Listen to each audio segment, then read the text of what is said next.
રાજ્યમાં બપોરે 1 વાગ્યા સુધી વરસાદની આગાહી કરવામાં આવી છે। ગાજવીજ સાથે મધ્ય અને દક્ષિણ ગુજરાતમાં વરસાદ પડી શકે છે। દાહોદ, પંચમહાલ, વડોદરા અને મહીસાગરમાં વરસાદની આગાહી છે। આ સાથે આણંદ, ખેડા, નર્મદા અને છોટાઉદેપુરમાં પણ વરસાદની સંભાવના વ્યક્ત કરવામાં આવી। 40 થી 60 કિલોમીટર પ્રતિ કલાકની ઝડપે પવન પણ ફૂંકાશે। સાબરકાંઠા, અરવલ્લીમાં પણ વરસાદ વરસી શકે છે। આ સાથે સુરત, તાપી, ભરૂચમાં પણ વરસાદની આગાહી કરવામાં આવી છે।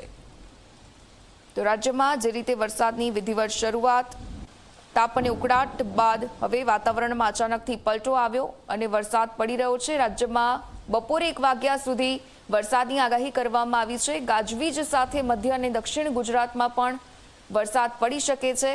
વડોદરા, દાહોદ, પંચમહાલ અને આ સાથે મહીસાગરમાં વરસાદની શક્યતા છે। છોટાઉદેપુરમાં પણ વરસાદની સ્થિતિ વ્યક્ત કરવામાં આવી છે।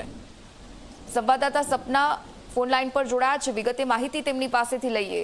સપના, જે રીતે હવે હવામાનમાં પલટો, ક્લાઇમેટ ચેન્જ થઈ રહ્યું છે, શું વિગતો છે વરસાદને લઈને?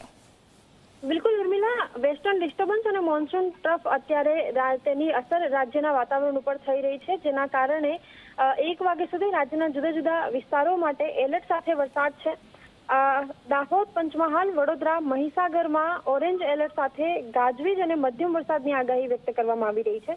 આ વિસ્તારોમાં 41 થી 60 કિલોમીટર પ્રતિ કલાકની ઝડપે પવન ફૂંકાઈ શકે છે। સાથે જ સાબરકાંઠા, અરવલ્લી, ખેડા, આણંદ, ભરૂચ, નર્મદા, છોટાઉદેપુર, સુરત, તાપી જિલ્લામાં યલો એલર્ટ સાથે હળવા વરસાદની આગાહી છે। આ વિસ્તારોમાં 40 કિલોમીટર પ્રતિ કલાકની ઝડપે પવન ફૂંકાઈ શકે છે। એટલે કે જે વેસ્ટર્ન ડિસ્ટર્બન્સ છે અને મોન્સૂન ટ્રફ છે, એના કારણે વરસાદી માહોલ અત્યારે જોવા મળી રહ્યું છે। જોકે આ ચોમાસાની શરૂઆત ન કહી શકાય, આ પ્રી મોન્સૂન એક્ટિવિટી કહી શકાય। એટલે એ પ્રકારનો જે વરસાદ છે એની અસર અત્યારે રાજ્યમાં જોવા મળી રહી છે।